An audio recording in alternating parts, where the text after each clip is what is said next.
Hard to believe, but we're already over 2 weeks in the first month of 2024. And here with our first market update, those first 2 weeks of January are going to set us up for the rest of housing market 2024. That's a lot of pressure on those first 2 weeks. We're going to run through the numbers and show you where the bottom of the housing market is. Exciting stuff. We found a crazy anomaly in the data for Orange County you're not going to want to miss. And stick around to the end because we ran a poll to ask you if you're going to be a buyer or seller in 2024. And we can't wait to share those answers. Hey there, Christian Walsh, real estate agent with Wire Associates. We have been helping buyers and sellers make the best data-driven decisions in this crazy market. So if you're ready to dive into the single family and multifamily numbers for Orange County, LA, Riverside, San Diego, San Bernardino, and Ventura counties, hit that like button. And let's get started. And here we go. So exciting. So much data. 7 years now. 2024 all the way back to 2018. And I have some exciting news. We found the bottom of the market. We are going to share that with you. First things first, let's take a look at Orange County single family. And one weird thing you're going to see is take a look at 2022. Now, you know, in recent videos, I've been talking about how 2018, 2019 are normal years, 2020, 2021 abnormal, through the roof years. Then 2022 and 2023 were awful years. Well, this 2022 doesn't look so bad when you look at listings and pending sales. Well, let's not forget that at this point in time in 2022, we still had interest rates in the threes. So this was before we had the conflict between Ukraine and Russia, and before interest rates went through the roof. That's where we were. So then we had the big drop in 2023.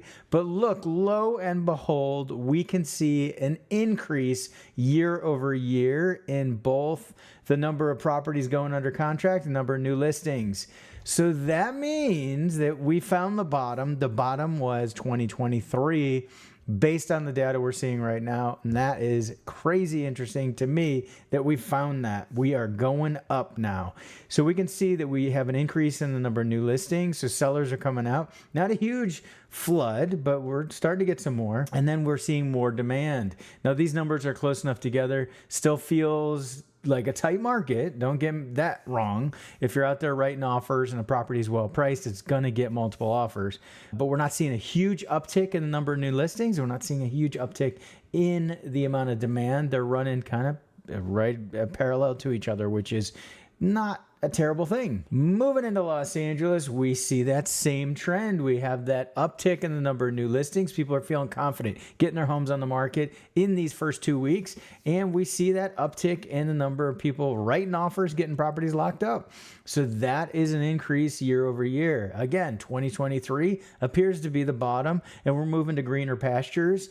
What's going to happen the rest of the year? Well, of course, you need to subscribe to this channel, and we're going to share what's going to happen the rest of the year. Riverside, same thing. Year over year, increase slightly in the number of new listings, slightly bigger increase in the number of people writing offers. So that market is heating up. And part of the reason why potentially we're seeing the market heat up is that we've seen a recent drop in interest rates.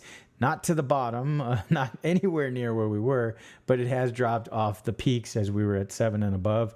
San Bernardino, cold weather coming out there. Hopefully not as cold as last year. We see that inventory's up a little bit, and we see that increase in the number of properties going under contract. So you're seeing that trend, and then we get to Ventura. And Ventura is always doing its own thing. And here it follows the rest of Southern California. When we look at the number of new listings, that's up. But then our pending sales are down, a record low for the number of people out there shopping and writing offers. Maybe they've been scared off by my market updates and they've seen how Ventura is doing its own thing, but we've got a bigger gap between new listings and pending sales now, not as big as 2019 and 2020, but a widening gap. So we'll have to see what happens with Ventura, although it's going to do its own thing. San Diego, same trend, up slightly for new listings, up for number of properties under contract. So that is the trend. It is a good start to the real estate market. We are beyond the bottom of 2023 as of right now. If you're liking how we divvy up the data, then you're going to love working with us. If you're looking to buy or sell, we are real estate agents based in Southern California. We can help you here or anywhere else. Reach out below. Multifamily, anything 2 units and larger on the MLS. We have the data compiled here. One of the only places you're going to get these numbers, and important for us to track and see where that's headed. See a slight uptick as in one more property being listed than last year and one more going under contract than last year. Not a dramatic change. Now, this is a tough environment for investors to make properties pencil because interest rates are so high. There isn't much cash flow left over once you pay the debt service. So that is continuing to be an issue for multifamily. LA, we see an uptick in the number of new listings close to more normal years. And the demand is up, number of properties going under contract, but not at the same level. So we've got a widening gap between new listings and pending sales. LA, crazy tough market for landlords because of rent stabilization ordinance. They are finally able in RSO properties after 3 years. They're going to be able to increase the rent for the first time in February, and that is a 4% rent increase. So 3 years, rent is only going up for 4%. Very tough to make properties pencil in Los Angeles. It is tough for landlords of single family and condos as well. And I talk to these folks regularly because they reach out for help as I help landlords and renters with the content on my channel. Riverside, we see an uptick in the number of new listings and an uptick in the number of pending sales. So that's a healthy increase in both. Getting closer to more normal years for inventory. We've got the anomaly of 2022. But solid market in Riverside for multifamily. It hasn't been that way. It was slowing down a little bit, especially as rates were high. San Bernardino, as the cold weather moves in, inventory is going up. Some folks may be trying to beat that winter, and a slight increase in number of properties going under contract. We'll have to continue to watch. You can see that the number of properties under contract and new listings was much closer during the crazy years. In 2019, they were much farther apart between pending and new listings, so inventory was gathering. But we have to see what's going to happen into 2024 for San Bernardino. Ventura, what are you up to? 2 new listings, 2 under contract, and really not many properties, so not much to see there. Look at all the properties that went under contract in 2020 in Ventura. Just crazy days back then. San Diego, we see an increase in inventory and a dramatic increase in the number of properties that went under contract. And this is a record in San Diego. This is an absolute record for the first 2 weeks. It's a lot of properties. In fact, let's double check those numbers because it seems so out of whack. I trust Michelle. She puts these numbers together for me, but we're going to double check the MLS. And it's like pulling the Wizards curtain back. It'll be fun for you to actually see what the MLS looks like. And here you go. You get to see the MLS. You see what we see as agents. Isn't this exciting? Not the most user-friendly layout. I will mention that. So we're searching under the residential income tab. That's where multifamily is. We have San Diego as the county and 2+ units. So we filter out people who've decided to list a house as a investment property, multifamily, and shouldn't be in there. Then we come down here to purchase contract date. So that's what I specifically search for, is the properties that went under contract from January 1st to January 15th. And that's where we get this number, 37 matches. So there are 37 properties that went under contract in the first 2 weeks. That's a record, and that's crazy. Where will things go the rest of 2024? We're going to let you know through the rest of 2024. You know I love the Altos Research Reports. We're going to take a very quick run through this time, and I just want to show you 2 counties, one that's normal and one that's not. And what you're going to do to get the other counties, you're going to subscribe. Like I always tell you, subscribe to the Altos Research Reports. They'll be delivered directly to your email inbox.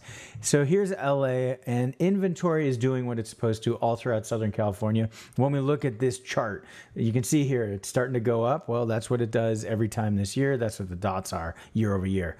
Nothing new there. When we look at new versus absorbed, we can see that new inventory is less than absorbed inventory. That's a normal market, and the properties are still stacking up. We're still getting inventory added, but this is what I normally see, and I call it out if we see anything different.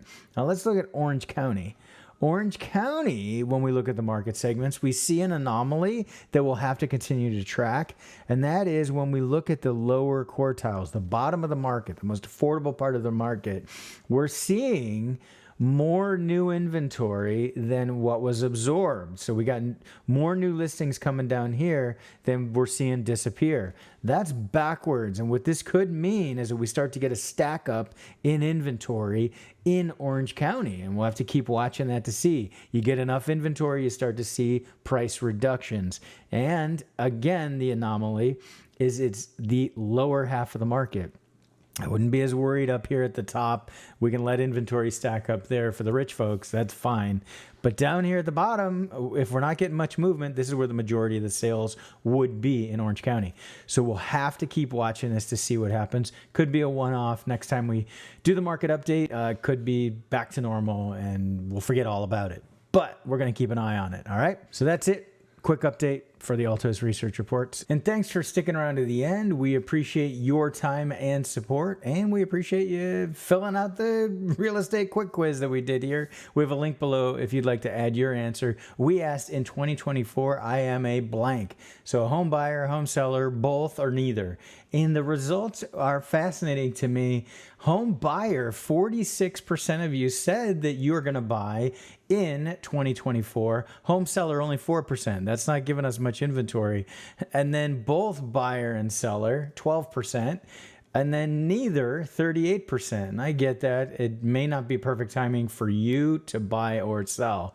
So based on those numbers, we got a lot of people potentially buying in 2024. Let us know if you are going to be buying or selling in 2024. You can put it in the comments below, or you can go ahead and add it to this poll right here. Speaking of comments, we had a bunch of fun comments below, including my daughter who said she is neither. She is just my daughter. That's Gigi for you. Buyer or seller's market in the housing market 2024? You let us know in the comments below. Oh, and look at that. YouTube just served this up. The next thing you need to know is right here in this video. Thanks for tuning in. This has been Christian Walsh, real estate agent with Wire Associates, and we simply can't wait to hear from you.